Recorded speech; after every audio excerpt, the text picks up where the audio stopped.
The topic of discussion today is human rights. Now we all know that every year 10th December is celebrated as the Human Rights Day. The Universal Declaration of Human Rights contains 30 fundamental rights belonging to all persons.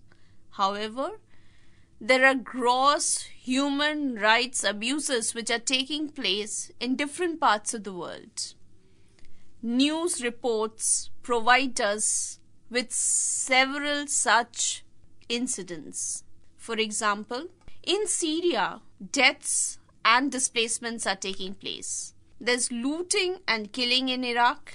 Amputation and rapes are taking place in Congo. Repression and ill-treatment of the Chinese workers happen every day. There are disappearances in Mexico. Torture and arbitrary detention in Guantanamo Bay. Racism and xenophobia are spreading in Europe. Subjugation of women is taking place in different regions of the world, and the list is endless. We can also add that human trafficking is one of the most lucrative illicit business, with criminal groups making millions. Now it is being considered as the modern day slavery. 1 in 9 people in the world lack adequate access of water. There is lack of adequate food. Poverty is a leading factor in the failure to protect economic and social rights of many individuals. The concept of human rights is a result of long evolution. It is the most powerful concept. Former Secretary General of the United Nations, Boutros Ghali, had stated that human rights is the common language of mankind. Hirsch Lauterpacht had stated that human rights is the ultimate purpose of all law. Adlai Stevenson of the United States had quoted that human rights are at the core of everything we do and try to do. Human rights have significant place in human civilization.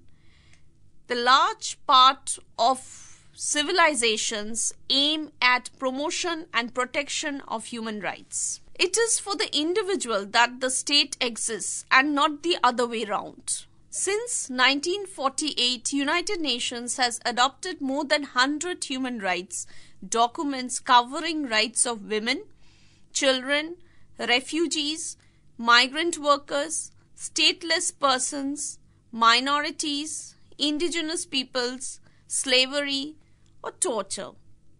Human rights is an inherent and inalienable right.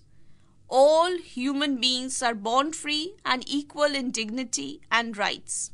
Ernest Barker had stated that rights are the external conditions necessary for the greatest possible development of the capacities of the personality. Harold Lasky had stated that the state is known by the right it maintains. It is those conditions of social life without which no man can seek in general to be his best. Man is a social being and cannot live outside society.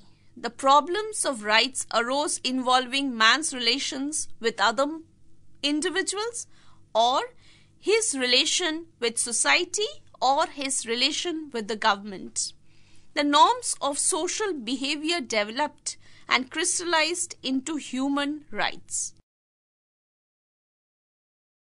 The origin of human rights can be found in ancient Greek and Roman political systems in Europe, Confucian system in China, Islamic political system in the Muslim world, Panchayat system in India, but the concept of rights in those systems were not fully developed. Earliest charters of human rights are to be found in the 3 British constitutional documents: Magna Carta, passed in 1215, Petition of Rights, passed in 1628, and Bill of Rights, passed in 1689. These 3 documents were the forerunners of the modern Bill of Rights. In the 17th century England, there was continuous conflicts and tensions between the Parliament and the King. James II, the King, was forced to abdicate the throne. He fled the country. Accession to the throne happened and power went to William of Orange III and Mary II. Mary II was the king's daughter who sided with the Parliament in the struggle. The bill passed hereafter was the Bill of Rights in 1689. Glorious Revolution has been a precedent that rulers could be removed by popular will. Important Declaration of Rights, when we talk about it, another declaration which is very important is Virginia Declaration of Rights of 1776. It included specific liberties that were to be protected from state interference. These liberties should include freedom of press, free exercise of religion, and obligation that no person should be deprived of their liberty except by law of land or judgment of their peers. It needs to be mentioned here that Virginia Declaration had a great influence on the drafters of the US Constitution. American Declaration of Independence contains ideas of human rights.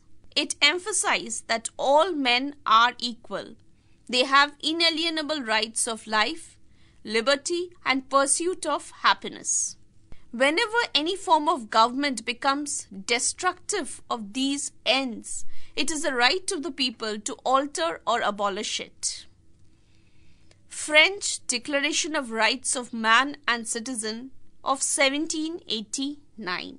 Now, all men are born equal, but states preserve the natural rights of man. All man should be presumed innocent until judged guilty. Now, the rights which need to be given to individuals included freedom of thought, opinion and press, freedom of religion, no taxes without consent of all citizens, no one shall be denied right to property except for an obvious requirement of public necessity.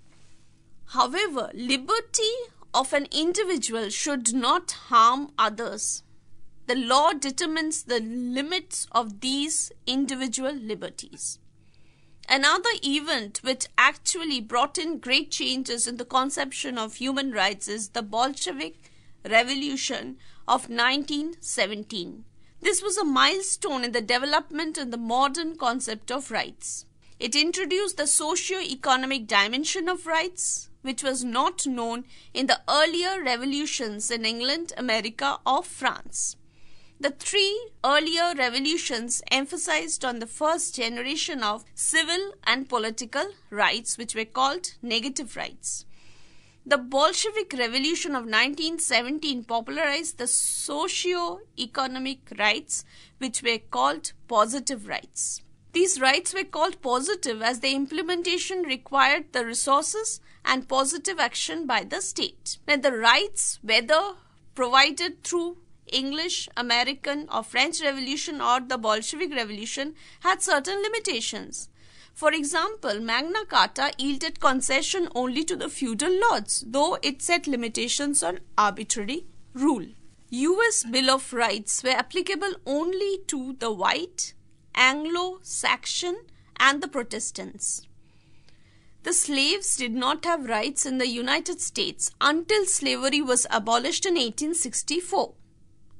The rights of women were not part of the conception of rights at the time of American Revolution. That the Western concept of human rights were actually not extended to the colonies. British and the French colonies did not enjoy the rights which British or the French citizens enjoyed in their motherland. So the concept of human rights had not become universal by then.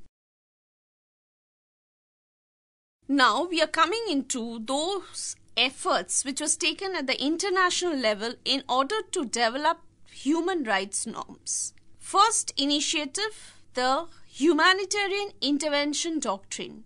Now this doctrine was expounded by many international lawyers including Hugo Grotius, who was called the father of the international law in the 17th century. Now, the doctrine recognizes as lawful the use of force by one or more states to stop maltreatment by a state of its own nationals when that conduct was so brutal and large-scale as to shock the conscience of the community of nations.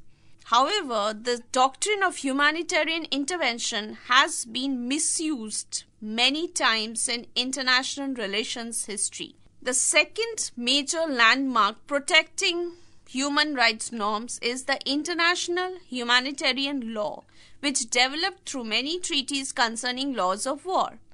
Treaties of 1864, 1906, 1929 regulated the rights of wounded in the armies, in the fields, and wounded at the sea in times of armed conflict. 1864 treaty protected the medical personnel and hospitals. 1907 Hague Convention protected the civilian population. 1929 treaty protected the prisoners of war. Creation of the International Committee of the Red Cross in 1864 by Henry Dunant contributed to the development of the laws of war and protecting the rights of the people who were involved in war.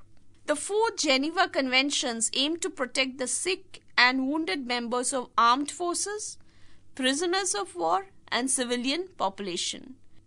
The fourth Geneva Convention seeks to protect civilian population, establish the code of conduct for occupying power. It prohibits not only murder, torture, corporal punishment, mutilation of a protected person, but also any other measures of brutality, whether applied by civilian or military agents. It outlaws taking of hostages, collective punishment and reprisal, as well as individual or mass forcible transfers of protected people, their deportations to the territory of the occupying power. So when we are talking of human rights, it is not only during the peacetime that the rights of individuals need to be protected. It is also necessary to remember that when there is war, the warring sections or the prisoners of war or the civilian population, their rights also need to be protected during such dire conditions. Abolition of slavery is another landmark in the protection of human rights. Slavery has been condemned in the Paris Peace Treaty of 1814, in the Congress of Vienna 1815, by the Treaty of Washington 1862, by the documents of conferences in Brazil in 1867 and 1890, and in Berlin in 1885.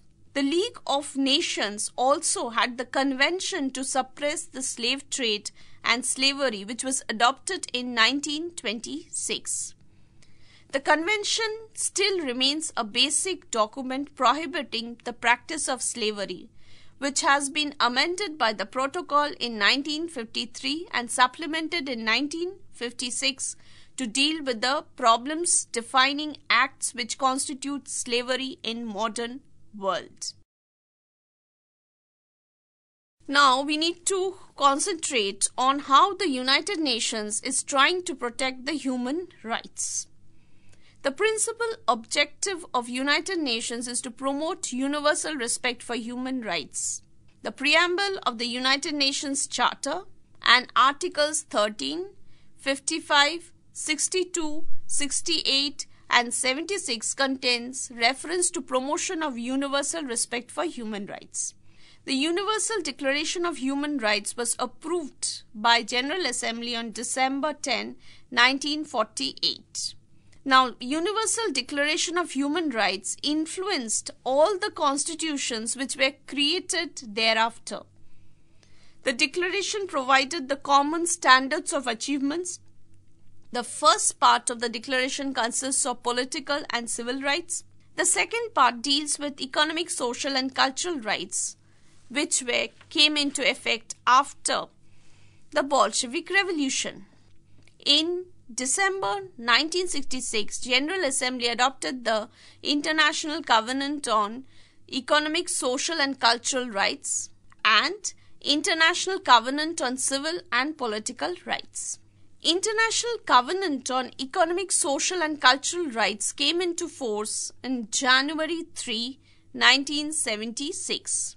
It dealt with conditions of work, trade unions, social security, protection of family, standard living, and health. It also focuses on education and cultural life.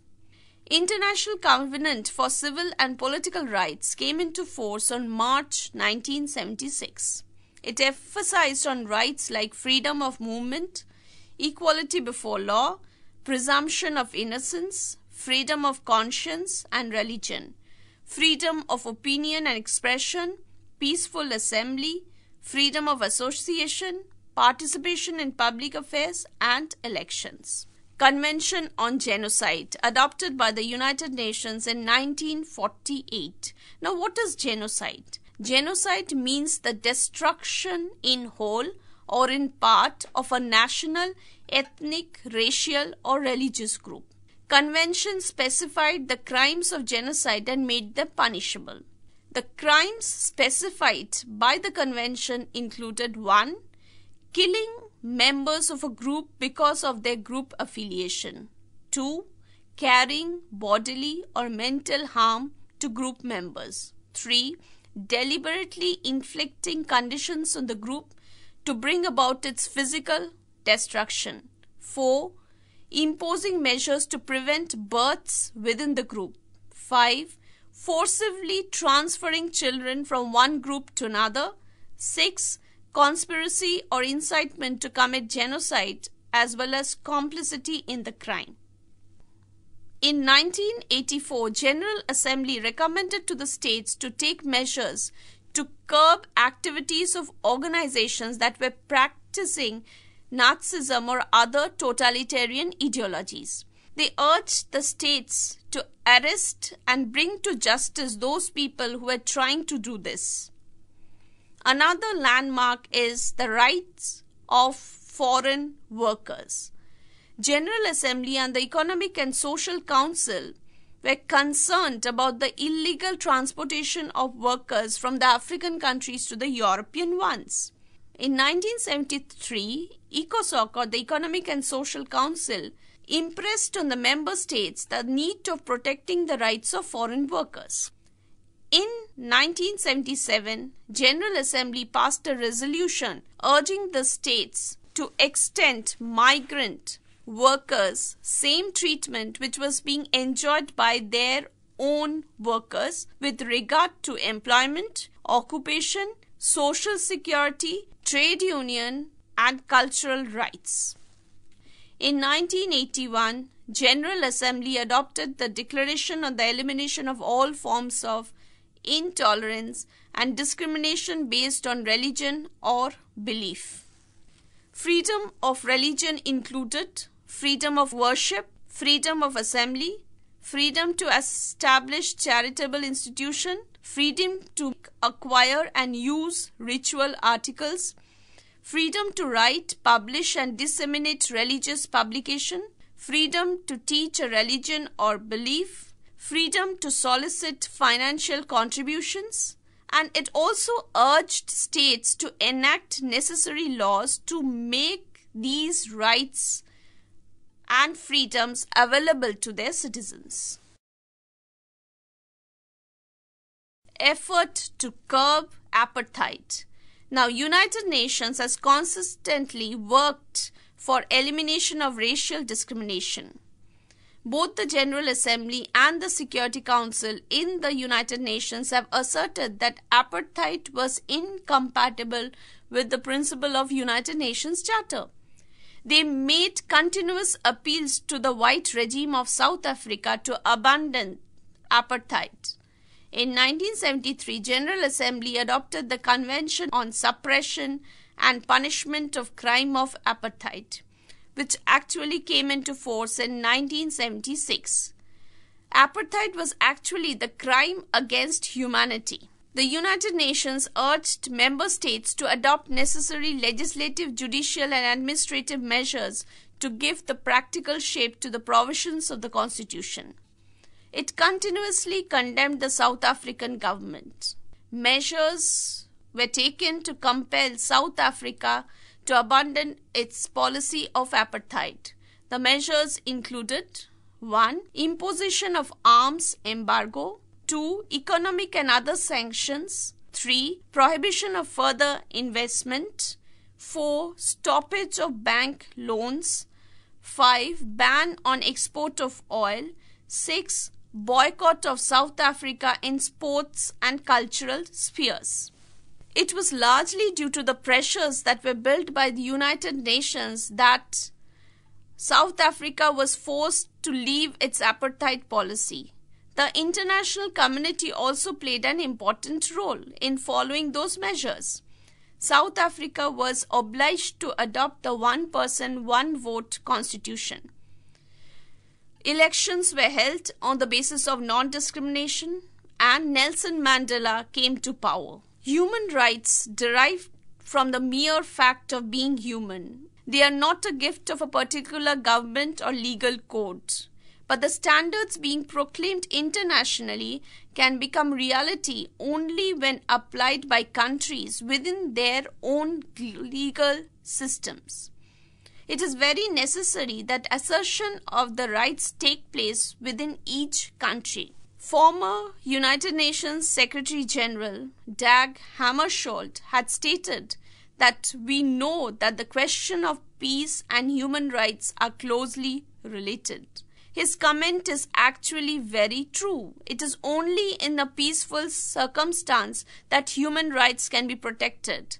In conditions of war, abuses and gross injustices take place of human rights. It is very necessary for the international community to realize that protection of human rights will be possible in the best manner only when the countries are supporting peace and not war. Today, every morning when we open the newspapers, there are gross reports of the injustices which are taking place all over, locally, nationally, or internationally. There are many people who are not getting access to proper food, proper water. The environmental pollution is continuously increasing, and the world community needs to realize that in order to protect human rights, it is very necessary that we need to have a peaceful environment. Wars, whether happening in Africa or in Asia, actually leads to gross abuse of human rights, not only in the local areas but in other places, because immigrants, refugees are moving from these places to the other countries, and when they are not getting enough food, enough water, enough basic amenities, they are actually leading to a situation where social difficulties may happen in the long run. The developed countries are fearing that if they allow these immigrants to enter, their own human rights may not be protected in the long run. But actually, if we be so selfish, it is not proper to be called a human being. So every individual, whether rich, poor, should understand that if we do not protect the rights of others today, tomorrow someone will not protect my rights.